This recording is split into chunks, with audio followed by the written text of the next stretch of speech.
In this episode, the Mythbusters are going far beyond their comfort zones. Did I tell you I was afraid of heights?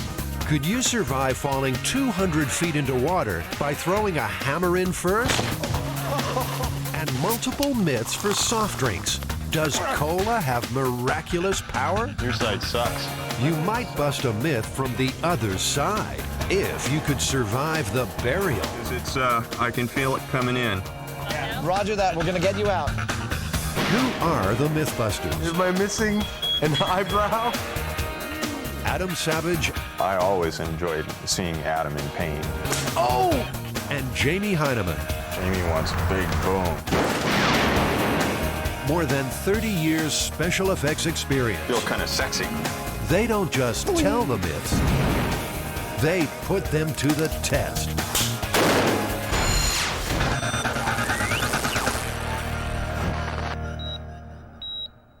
Are you ready? It's been nice knowing you. See you later. Okay.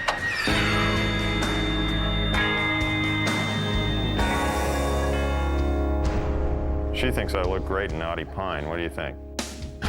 How long could a human survive in the confines of a coffin 6 feet under? Farewell, cruel world. Adam's plan is to bury Jamie alive. How you doing, dead boy? Are you okay in there? This experiment is risky, asphyxiation a real possibility. I don't know if I'm gonna like this too much.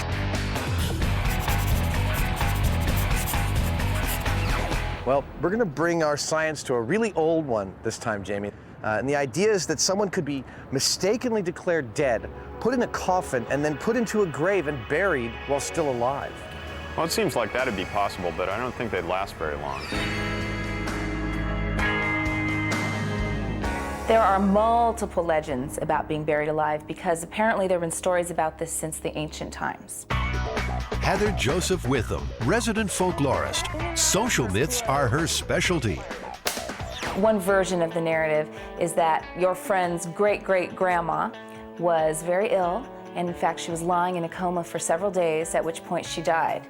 Now, when the doctor pronounced her dead, her husband came and was looking at the body and said, "She's not dead, she's not dead. We've been married for over 50 years. I can feel her innermost thoughts. I know everything about her. She's not dead." Now, every night, this man is having a recurring nightmare. He wakes up, he sees his wife clawing at the coffin, screaming, "I'm alive, help me, help me." He has this dream every night. So finally, after a week of these hysterical calls, the doctor, together with the local authorities, dig the woman up. And when they open the coffin, what they find is all her nails are bent back, and there are very clear scratches all along the inside of the coffin lid. First of all, I don't think anyone has ever been put into a closed casket unintentionally and alive. I think that is fiction from overheated Gothic writers. At Mission Dolores, San Francisco's oldest church, Brother Guire Cleary takes a very skeptical view. Well, I've heard stories that some people would insist on perhaps having bells, ropes going to bells from the coffin, so if they woke up underground they could ring it, or perhaps they would have their veins drained of blood to make sure they were genuinely dead. So if they weren't dead of natural causes, they'd like... They were dead from their undertaker. Yeah.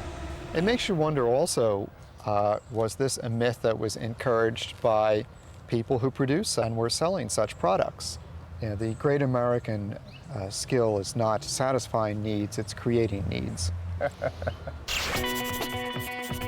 Burying Jamie alive is a dangerous experiment. It requires an above-ground chamber and a casket strong enough to withstand the load of dirt. Meters will monitor his pulse and blood oxygen levels and the amount of potentially deadly CO2 building up inside the casket. And for safety, a night vision camera and emergency oxygen. You know, the CO2 level is going to build up really quickly in the volume the size of a casket. How long do you think the average person might last? I'm guessing around maybe 3 hours tops. How long do you think you're gonna last? Well, 3 hours is like on the verge of death, and I don't think I'm willing to go quite that far. So, you know, maybe an hour and a half, I don't know, maybe 2. It sort of depends on how I can control my breathing, I believe.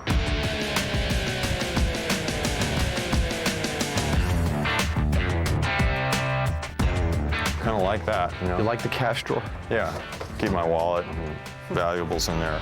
The first item required is Jamie's coffin. His concerns are size, strength, and comfort. This is a 18-gauge steel casket and velvet interior. Kelly Gillespie works closely with the bereaved at the Arthur Sullivan Funeral Home. And this is the pillow, so you'll feel how soft that is. Oh, that feels nice. All right. Is that going to be comfy for you? Yeah. And this is the spring bed mattress underneath, which does rise up and down. And then these notches up here go right into the hole, and then you can lock it. So if you were inside here and once it's closed, you're not getting out by yourself, right? I don't see any way of getting out from the inside. Bummer. You're going to have to trust us. Not very comfy. This actually feels kind of lumpy. It's a press board that's covered in fabric. Kind of concerned about getting crushed. I don't know about a couple tons of dirt on there. It seems sturdy enough. It's 20-gauge steel. Maybe to make sure that I do come back intact, we should buy the Astral Phoenix. Well, then what do you think about this one, Jamie? I think I'd be okay with 20-gauge. I would feel a little bit more comfortable with, you know, loading all that dirt on it. Your comfort, Jamie, is our first priority. I need to be able to rest in peace. Exactly. The choice is made, a preference for steel over wood. You know, there's something vaguely disturbing about this, and I'm not sure what it is. You want to ride back in the back and I'll drive? Sure.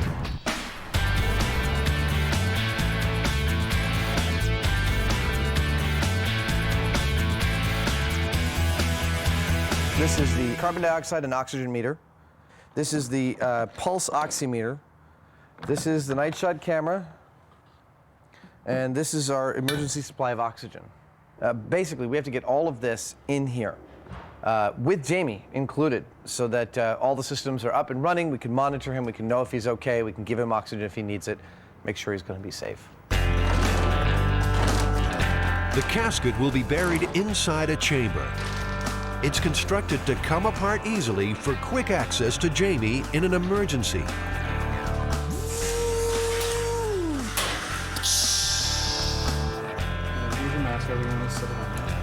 Safety is the first priority, so the casket is prepared for a trial run at the workshop with Jamie inside. The casket is sealed. 2 emergency medics will be on hand at all times. Jamie's survival may depend on their skills. Pulse is 81, and his blood oxygen level is 98. Hey, Jamie, you want to run through how you're feeling in there? Any change in the state of your head, i.e. Lightheaded, dizziness, seeing lights or anything? No, I don't think so. Everything seems fine? I'm just kind of thinking about sex a lot. Okay, that's only interesting if it's change in state. The medical profession is doubtful anyone could survive a burial. Dr. William Miller, medical director at St. Luke's Hospital, believes no one would live to tell the tale. Well, I think that when I was a Boy Scout, we used to sit around telling each other stories around the campfire about, you know, bodies that had been dug up and scratch marks on the inside of a coffin. But when I became older and a physician, I have never given any of those stories any credence. Do you think it would have been any more likely in the past? I mean, given that the technology was a lot different then. I think certainly that in the 1800s, for example, at that time we did not have an agreed upon set of criteria. And so you might have a physician whose idea of death was, for example, very flimsy and not very solid, and they themselves might pronounce somebody dead who, by today's criteria, we would not say was dead. Most of the macabre stories belong to the dark days of medicine, when pronouncing someone dead was a hit or miss kind of science. So you have the story in the 17th century, Marjorie Elphinstone of Scotland gets actually buried. A few hours later, at nighttime, robbers come, they dig her up, and they are going to take the jewelry off her when she groans. And they all go running off into the night in terror, and she sits up, walks home, and outlives her husband. Modern medicine avoids uncertainties of the old days by using 5 different factors to pronounce someone officially dead. Well, the first thing that we would do is to induce some significant stimuli to see if there's any neurological response. And the way many of us do that is we take something scientific like a car key and we push very hard on the thumb to induce pain. Then we check for a pupillary response, usually using a pen light, and see if the pupils react. Then we would take our stethoscope and we would listen for a heartbeat, and usually while listening we also check for a pulse. And we use the carotid artery, and then finally we would listen over both sides of the chest for any respirations. So if a patient is not breathing and there's no pulse and there's evidence that the brain is not functioning, then that's the determination of death. Are you okay for another 7 minutes there, Heinemann? Feel perfectly fine. It's hot. That's the only thing that I don't like. Back at the workshop, Jamie's test run in the sealed casket has lasted nearly 50 minutes. His blood level of carbon dioxide peaked at 3%. 4% is getting dangerous. 10% is lethal. Waking up in a coffin, you know, surprise, I think it would be a pretty scary experience.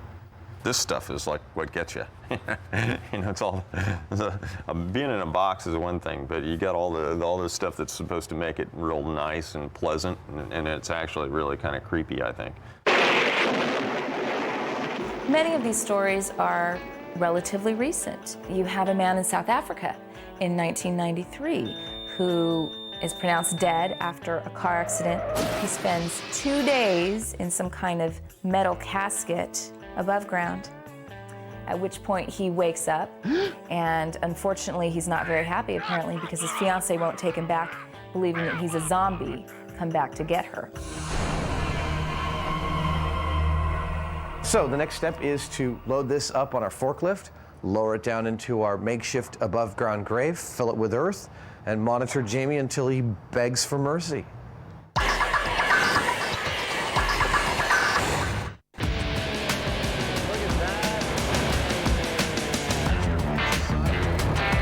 The Mythbusters are about to defy nature in an attempt to bury Jamie alive. How you doing?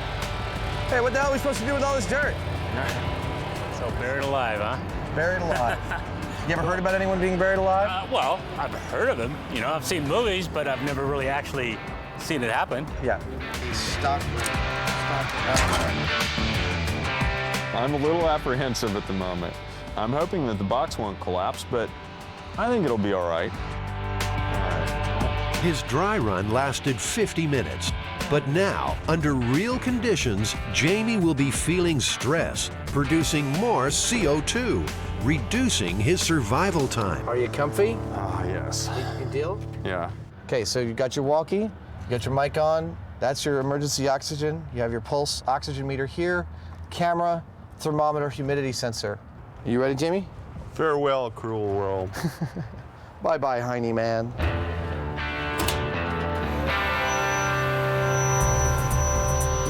With Jamie laid out in his casket, Adam gently lowers him into the chamber. Watch yourself, it's gonna go down.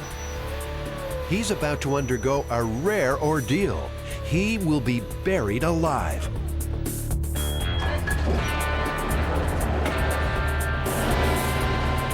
To match a burial as closely as possible, Jamie's temporary grave will be covered with several tons of earth. I got a fair amount of dirt in here, and it actually crushed the container a little bit. Roger that. Are you nervous about it? Over. No, I think I'm fine. It definitely had an effect on the casket, though. Loading earth on the steel casket is a calculated risk. It's up to Jamie to make the call. Well, all I got to say is be gentle on those dumps, because I'm worried about the lid slipping off of its sides or something like that. Jamie, would you like me to come in and check the lid out? Over. You're not going to be able to tell anything more than I can at this point. I'd say just keep going. I wish I had a light in here. He's a trooper, man, I'll tell you. Oxygen levels? Oxygen, he's at 98%. The medics are watching his vital signs closely. Any indication of acute stress, and he will be exhumed. I imagine my heart's beating a little faster than it was on the test, over. You'd be correct about that. It's at 95 right now, buddy. You are almost officially completely covered now, Jamie. The casket is getting so warped from the pressure that it's popped up the corners a little bit. Suddenly, the major worry is the very real possibility of Jamie being crushed inside the metal box. This thing's really starting to creak, and it's feeling like it's changing its shape. They decide to halt the Bobcat. They hope the casket can withstand the force pressing from The thing above. is buckling and changing shape on him. Truly. That's the last one we're doing. Because it's, I can feel it coming in. You want out? Yeah. Roger that. We're going to get you out. Pull that back. Oh, wow. It will? Yeah, it buckled. Here we go. Just the head. Hey, Jamie. Hey. Here he is. Oh. And he's still alive. Did it do anything, or is that all my imagination? Oh, it definitely was crushing it in. It was just sitting there going.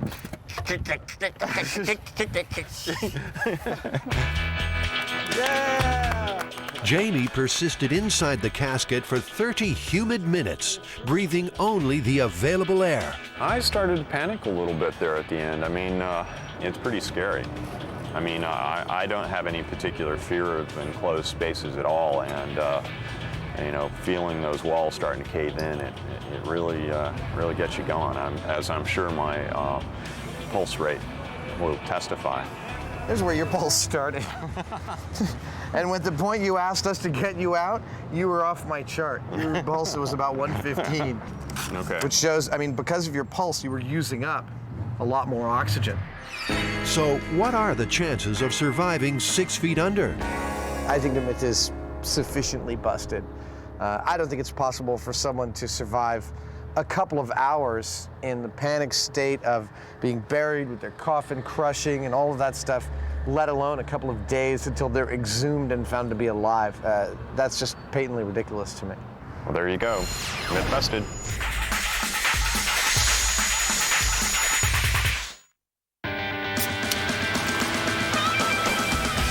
America's favorite drink has always attracted its own share of popular myths.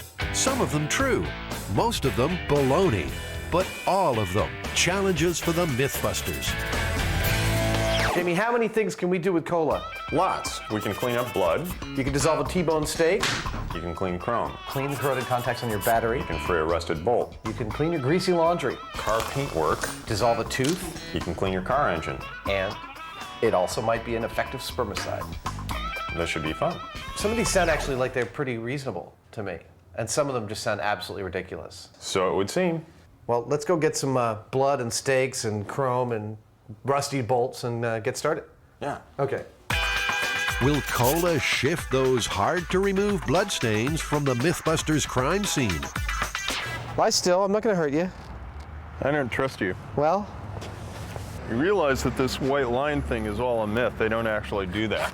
No, you're kidding me. Yeah, it would contaminate the site. When did the myth start? Was it ever used? You know, I don't know. I think it just looks good.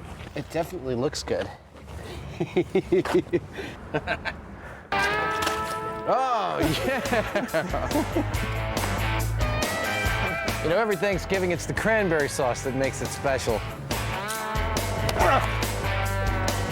Animal blood was used to keep the test as authentic as possible. Okay, so how long do we have to wait? Is it like the amount of time that it would normally take for an ambulance to get here? For the realism and effectiveness we always strive for. There we go.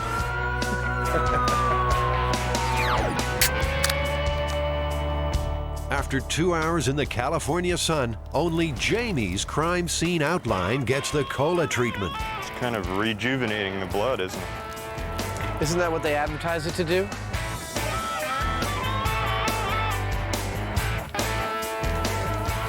That was a lot of blood. Check the truck out. Like, it really dissolved it on that. Yeah, took it right off the truck. Well, most of the blood is washed away. What do you think? What's the final verdict on this? The cola helped.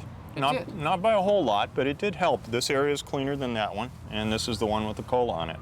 Yeah, I still see a blood streak on mine after all the washing we did, and it took it right off the bumper. Well, it works. All right, cool.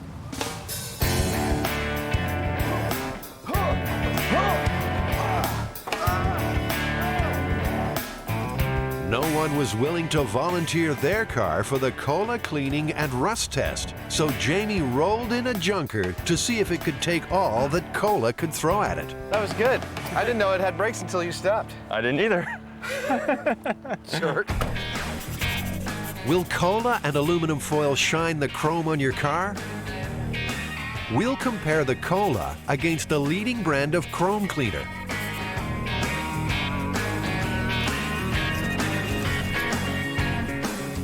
I'm not sure exactly what the aluminum foil does with this. Well, I think it ionizes the cola particles and brings the rust to the surface.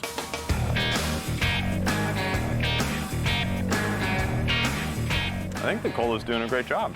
The rest is all gone. It kind of has like a foaming, scrubbing bubble kind of thing going on there. Leaving a sticky mess, but that'll wash off. Hey, Adam, you missed some spots. Yeah, I know. There we go. Your side sucks. My side sucks. I gotta say, if you ask me, cola is a fantastic bumper cleaner. I agree. High marks for shining the chrome. But what about freeing a rusty bolt? The myth is that it's a cola-soaked rag. But could cola's low phosphoric acid content be effective against rust? All right, why don't we give it 5 minutes? Okay, let's go drink some cola. I don't see any real way that that's going to do anything. Oh. You want to give it a shot? It ain't moving. I got it, Adam. You got it? Yeah. Was it hard? Yeah. I don't think it really penetrated that well. Well, I think this one was a total failure in that regard. Well, I'd agree. Maybe it removed a little surface rust on it. That's about it. So, what's next? Everyone's heard about cola's so-called corrosive qualities. Time to test the myths with 2 pennies and some teeth. And one more. Can cola dissolve a T-bone steak? In this test, the cola will be compared to pure phosphoric acid, an active ingredient in cola that gives the drink its sharp taste. Most food contains naturally occurring acid, much of it stronger than phosphoric. So how will the cola react with the chosen test items? That looks yummy. Now that's a marinade. I'll have to try it. And you know what? It might actually be really, really tasty. Yeah. Jamie, I think we've got something really important here. I notice that the steak tends to float in the acid, but not the cola. That's amazing. I would have guessed the other way around. Penny, cola. Penny, phosphoric acid. Tooth, phosphoric acid. Tooth, cola. The teeth and the pennies will soak for 24 hours. The steak will stay for 48. We'll be back later for the cola results.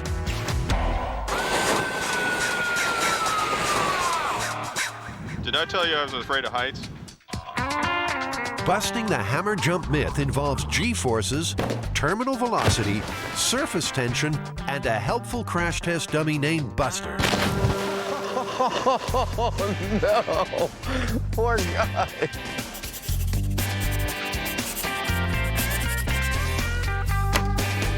Well, there's this myth that if you fall off a high structure like a bridge or a crane or something over water and you throw a hammer in front of you, that it'll save your life because it'll break the surface tension of the water. No way. This story's been told about the Sydney Harbor Bridge and also about the Golden Gate Bridge in San Francisco, California. The story's told among people who work on bridges, construction workers, people who might fall off of a bridge and like to have the idea, at least subconsciously, that there's something they can do about it, that there's some way to save themselves. I guess this is based on the idea that if you fall from a really large height, hitting water is pretty much like hitting concrete. I mean, it doesn't move out of the way like we expect it to. It actually resists impact at that speed. Yeah, and so by throwing a weight in front of you, you're going to break the surface tension or possibly simply aerate the water to where it slows your deceleration down. You don't stop so quickly, because that stop is what kills you. Right. The stop is where you incur all that G-force that like makes your organs go crazy. Yeah. Surface tension is what keeps water-striding insects afloat. It allows them to make indentations without getting wet. The apparently invisible skin is formed by water molecules creating even greater tension at the surface. And that's why belly flops hurt. In consideration of the myth, I would think it'd be very reassuring to believe that if you're working high steel, you misstep, it would be nice if your tool bell went first, broke the fall, and you survived. According to author Stephen Cassidy, the hammer myth may have originated during construction of the Golden Gate Bridge.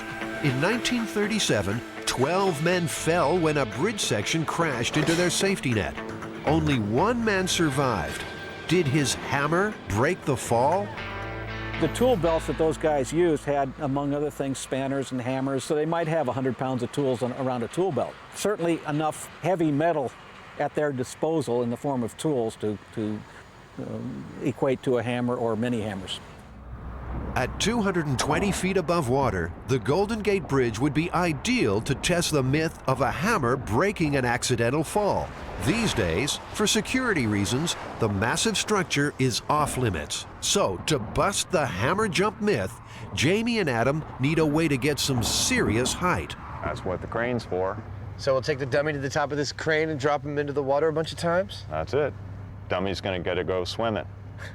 Oh, I love this job.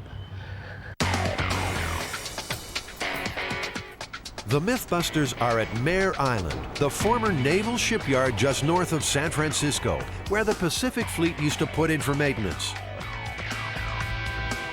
Mare is the home of the Whirly, a huge crane that can turn through 360 degrees. At full extension, it reaches up around 150 feet, the height Jamie and Adam need to drop the hapless dummy, Buster. Well, we'll always have a rigger with you, and the rigger will signal the operator. I mean, the operator can't hear you. Cooper manages the massive crane and is supervising safety aspects of the experiment. He's a little dubious about the story. I hadn't heard it. I thought it was kind of different, but two of the guys in my office were very familiar with it. One of our fellows has got an advanced degree from Stanford in construction management, and he definitely had heard it. So it seems like it's something within the industry is common knowledge. When the experiment is underway, Jamie will have the job of rigging Buster the dummy and the hammer, all while working hundreds of feet above water. My gosh. Wow. Snug as a bug in a rug up here. This thing ain't exactly flimsy, you know? The view up here is incredible. You know, the simple fact is that when he hits the water, the margin between life and death is going to be very small. Yeah, it's only a tiny fraction of a second, and I suppose this hammer thing actually could make that difference. The critical science requires calculating the force at impact. Adam will fit Buster with an accelerometer, the same type used by courier companies, to see if your packages are being treated gently. It measures the energy generated by sudden stops. We've got to put this in his head or in his torso, wherever it will fit. This is an accelerometer. This will measure the G-force when he hits the water. Oh, look at that. That's really pretty. All right, let's see. Do you want to get hit in the head? You're going to anyway. Buster's cavities are designed to hold smaller instruments for auto industry research. He's a crash test dummy after all. Adam's task is to make room inside the dummy to accommodate a larger accelerometer. I like this. I'm quite pleased with this. Let me get your chest back on.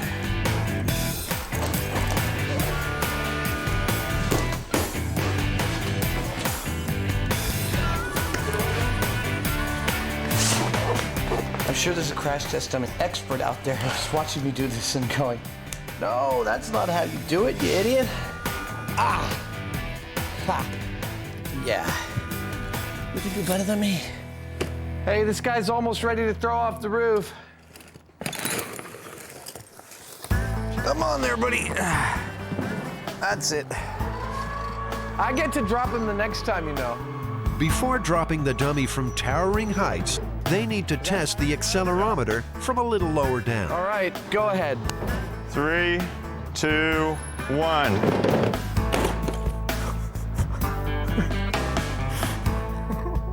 That's really horrifying to watch. 3, 2, 1. That was perfect. Dude, we've cracked his entire head in. No, we can't go again. I guess we weakened it a little bit by... Yeah, I mean, just some big old welds along here should be fine, but, you know, our accelerometer, we should take it out and just read the events. Despite the mishap, Adam found the accelerometer was still functioning effectively. So, download. In addition to the head repair, Jamie needs to modify Buster before the big fall. The other thing that we've got to do to him is that we have to rig some sort of a slide that will allow him to travel along a cable so we can guide him precisely where we need to. To predict exactly where and when Buster and the hammer will hit the water, Jamie is rigging a quick-release cable and guide wires for the descent. All right. So let's say it's from 6 feet. All right. Buster's in for more pavement punishment while the quick-release mechanism is tested. Ready? 2, 1. Oh, oh man. In 3, 2, 1. These quick releases work great, Jamie. Yeah. Let's go for another one. Okay. Upsy daisy. But the dummy is not designed for this type of rough handling. Something's wrong. Uh-oh. Not again. Oh, well. All right, well, let's lift him by his head and get him back on the operating table. Okay. And get to work on him again. I can get the data out and we can see what the drops were like. Okay. This is our last intern.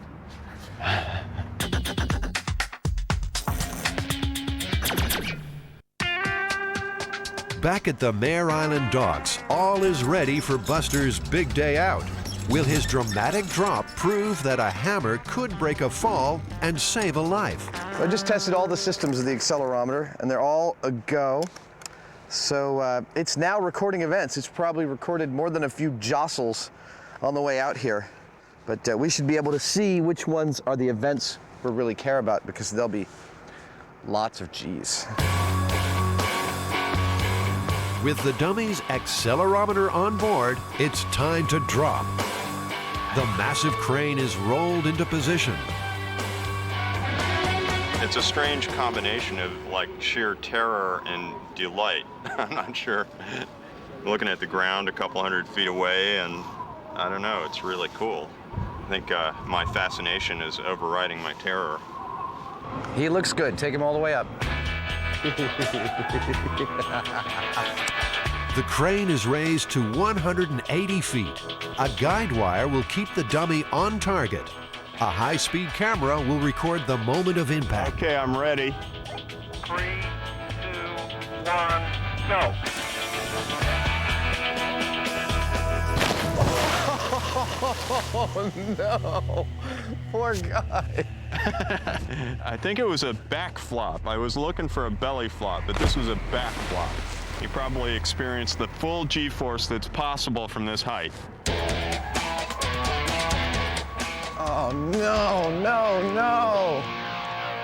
Somebody didn't remember to clip him into the cable. You know, there's a lot going on though, and we just forgot, or somebody forgot. We didn't forget to hook the legs on. In fact, Jamie forgot to hook the leg on. I said, by the way, I put a pin in the knee, but because the threading is stripped out, there's nothing there. You're gonna need to take a long bolt and put it all the way through that to make sure the leg is connected. Never got taken care of. Not my fault. There's only one answer. Someone's going to get wet.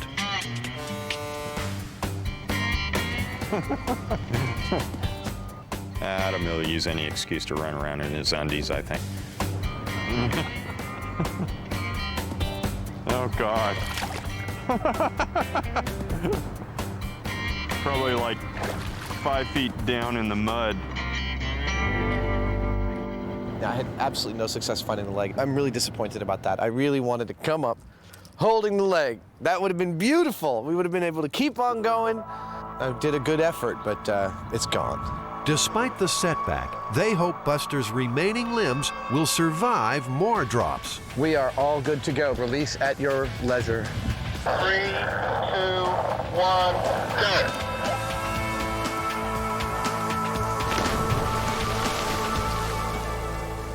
No. Whoa! He's completely trashed. The cast aluminum of his thigh bone right here absolutely just shattered in contact with the water. It's pretty obvious that from that height, you're completely screwed. Jamie, atop the crane, is coping with a personal fear. Right now, he would prefer being on terra firma. It's kind of an intense rig up there. I mean, reaching out and hooking up the dummy to the quick release, you know, seems pretty simple. You're just a couple feet away, but when you're at a 40-degree pitch, 160 feet in the air, it's less than pleasurable. When I'm up there on that height, I'm over and over seeing myself like, oh, that's all there is to it. And so, you know, I can do it. I don't have to like it, though. Buster has been falling an average of 60 miles an hour. Because of the missing legs, to get consistent data, they decide to start again. Another test. We'll do a control without legs and without a hammer, and then we'll do another one with the hammer. All cameras are rolling. It's a go. 3, 2, 1, go.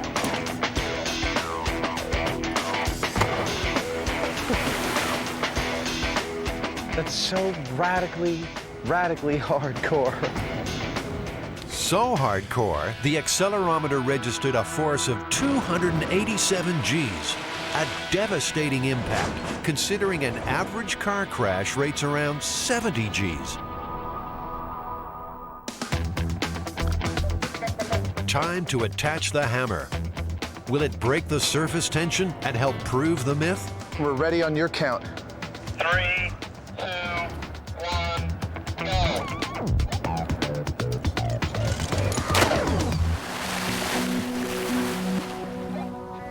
Even with the hammer falling first, the dummy still registered a shattering impact of 239 Gs. Take a look and see that the little yellow pieces of foam over there. The force is so great, it's yanking foam out of his butt and like rendering it all over the place. We're seeing little scraps every time he falls. 3, 2, 1.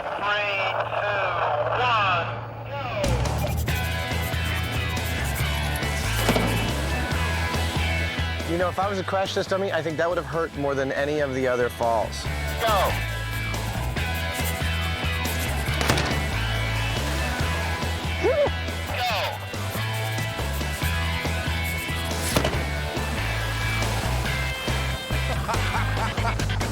I'm enjoying this more every time. You know, I think Jamie's getting a little sick up there. Oh! Oh! I'd say that's a good day's work. I want to get the hell off this crane. All right. I don't think that losing the leg affected our results. We got a good control of 3 drops without the hammer and 3 drops with the hammer. That's a reasonable data set to make an assessment as to whether or not the hammer helped or didn't do anything. My gut feeling about this is that the hammer is probably having somewhat of an effect on the impact that the dummy receives.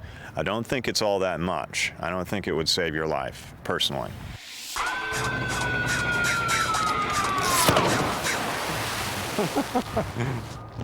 That's our first one with a hammer. Did a face plant at a slight angle, butt first. Back at the workshop, Adam and Jamie are comparing the different impact curves downloaded from the accelerometer. Yeah, there's effectively no difference in the length of that curve, just between 200 and 300 Gs. Even if the hammer helped a little bit, when he hits the water, he's going 60 miles per hour plus, which is like twice the speed that they test auto crashes at. You know, the thought that jumping off something and hitting water is going to like literally rip your limbs off your body is surprising. I never would have thought that. It blew my mind, actually. Yeah, and then bottom line, our data doesn't show any effect of the hammer at all. No, it doesn't. I would say that this myth is busted. I'd agree.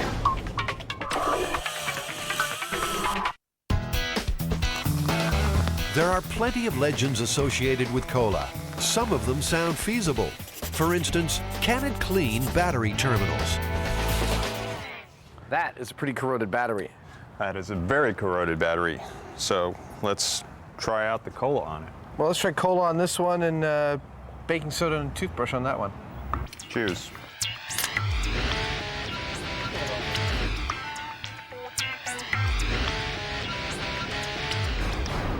So, should we line them up and take a look-see? Sure.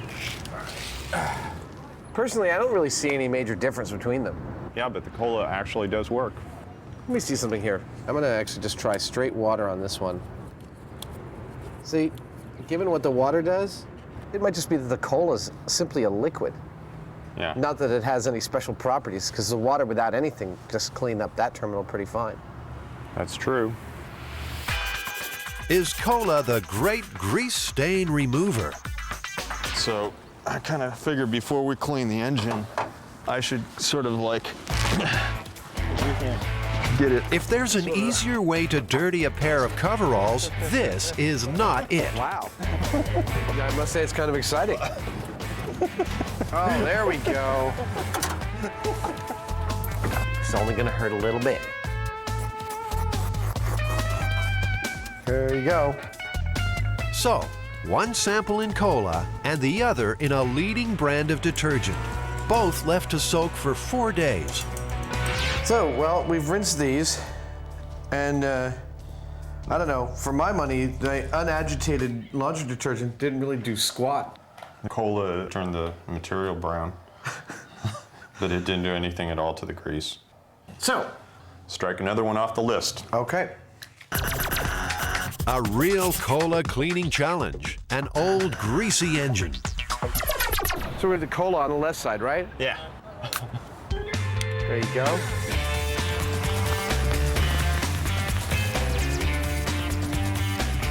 I'll tell you right now, I wouldn't do this to my car. What, should we let it sit like 10 minutes or so and then come back? Yeah. So it's blast time.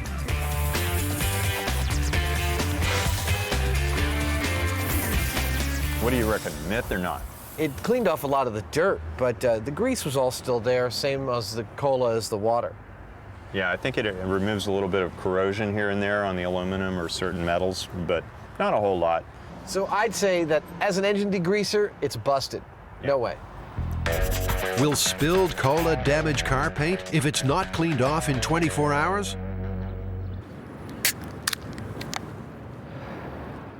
Once again, the cola is competing against the concentrated power of phosphoric acid. Wow, look at what it's doing to this Sharpie. Yeah. 24 hours later, what's the verdict? Not much going on there. Try the phosphoric. The phosphoric acid's bright and white. It's actually like, I might use it on my car. I think it actually changed the color of the truck, though. Yeah, I mean, it definitely ate through the paint, the phosphoric acid, but as an ingredient in cola, it's definitely not effective in ruining anybody's paint job. No. Another one busted. Yes, indeed. All right, let's get that penny out of there. Back at the lab for the cola soak test. What happened to the teeth, pennies, and the T-bone steak? Well, I see something interesting here, Jamie. I know for a fact when I looked at it that this penny, which was in the cola, this is the side that was down, and there was an air bubble right here. So we can see where there was air, it didn't clean, but where there was cola, it did. Wow, that's neat. Clearly see the difference that it actually did brighten up this penny. The cola did a better job than the phosphoric acid did. Yeah, I'd say it did a much better job, actually. I mean, it doesn't look like the phosphoric did very much at all. That surprises me. Well, you know, to me, it looks like the myth's true. The cola cleaned this penny really well. Now the teeth. Will they still be there after an overnight soaking? I still hear it rattling around in there. What made it a yucky brown? Ugh. That's just disgusting. That's one sat in the phosphoric acid and did effectively nothing to it. Actually, Adam, there's a lot less of that other tooth than there was to begin with. Really? Yeah, it ate maybe half of it away. Wow, no, I didn't have any idea about that. Looks nice and white in comparison, but it's mostly gone. I don't think I'd want to put either of them in my mouth based on that. Yeah, in a 24-hour period, I'd say cola could never dissolve a tooth. Yeah. Oh, that one's busted. Yep. Okay. What's next? So this is the myth that cola will dissolve a steak in 48 hours. Well, it's done something in 48 hours. Oh, man. I mean, we've given it a little bit longer than that. And you've put the steak in just phosphoric acid. Ooh, did you see that? Yeah, this kind of fell apart. It's totally breaking it down. Ooh. It's funny, it didn't look like it did anything to it, but it did. Ugh. This is the cola steak with our fine glaze of mold. Well, there's nothing remotely dissolved about it. I'm trying to speak through my mouth so I don't have to smell this. Psh. It doesn't smell bad at all. It smells kind of good. It might have tenderized it a little bit, but it, you know, because I don't know that I could do that with that if it was fresh. Yeah. And I don't smell anything bad at all. It smells okay. It smells like food. Nah, I wouldn't eat it. I wouldn't either, but. Ah, so after all your talk, you wouldn't eat it. It's true. So the myth busted. Myth busted. Cola did nothing to a steak. Yeah. Next myth. Could cola be an effective spermicide? They will combine one small sample of sperm with cola and another sample with a control substance. Under the microscope, they will estimate the score between alive and dead. Let's try the cola. Okay. Oh, yeah. Look at that. Wow. I mean, this is really exciting. This is like those films in high school. Maybe they like the caffeine. What do you think? That's amazing. What are we going to use for our control? Well, I have some saline solution here. I think that ought to be kind of easy on the sperm. Okay. There we go. Okay, 2 drops of saline. There it is. Certainly look very lively to me. Yeah, they look great. And 3, 2, 1, count.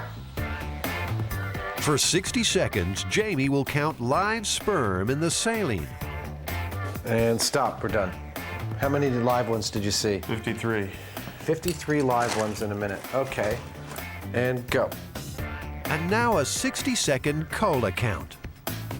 And stop. 85. No way. Yep. 85. This is an occasion when Jamie and Adam bow to superior knowledge. Dr. Paul Turek is a male reproductive specialist at UCSF. He's heard hundreds of similar claims. I think it's a great myth. To summarize, I think the experiment kind of shows what I thought would happen, which is cola will serve as a diluent. It will dilute the sperm, but it won't be necessarily toxic to it. And a spermicide is different. A spermicide actually stays in there, so it doesn't really dilute anything. It just kills the sperm on contact. 3, 2, 1, and done. 96. 96. Clearly, cola is not an effective spermicide. It's just not. Well, so I'd say this myth is busted too. Absolutely. Cola's going down.